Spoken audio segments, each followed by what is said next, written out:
entre l'année dernière et aujourd'hui, il y a eu ces fameuses élections professionnelles agricoles, vous en parliez tout à l'heure.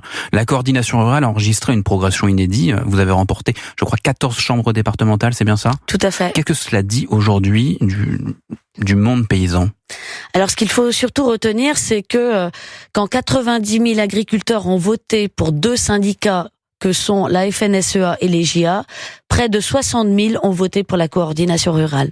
Donc aujourd'hui, quand vous avez 3 agriculteurs, on a fait 30%, donc 3 agriculteurs sur 10 qui votent CR, coordination rurale, et on va dire 4 qui votent FNSEA et JA, on devient le premier syndicat agricole. On est incontournable, on est obligé de nous inscrire dans tous les rendez-vous et de nous faire participer aux décisions finales pour qu'on les valide, parce que justement, aujourd'hui, tout ce qui est proposé aux agriculteurs semble satisfaire à la FNSEA, alors que le compte n'y est toujours pas. Il faut beaucoup être beaucoup plus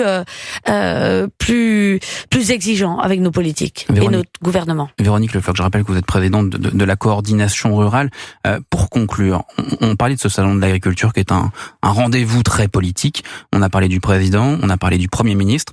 Un certain nombre de représentants politiques vont s'y rendre, du Rassemblement national jusqu'à la gauche. Justement, la gauche, en tout cas le Parti socialiste a dit qu'il désirait porte de Versailles cette semaine. Pas Jean-Luc Mélenchon, en revanche, qui a pris l'habitude ces dernières années de ne pas s'y rendre. Est-ce que vous regrettez cette absence ? Celle de Jean-Luc Mélenchon ? Oui. Mais écoutez, c'est un des seuls qui ne vient pas sur notre stand. En revanche, François Ruffin y vient, et ils sont nombreux. Dominique Potier vient tous les ans aussi. C'est un agriculteur. On sait pouvoir compter sur lui sur beaucoup de sujets. On voit qu'il n'a pas voté même la loi d'orientation agricole telle qu'elle était proposée. Donc oui, nous avons des sujets que l'on partage, que ce soit justement l'accès au foncier pour le maintenir entre les mains des agriculteurs, que ce soit justement cette industrialisation et cette mainmise de l'agro-industrie sur les fermes.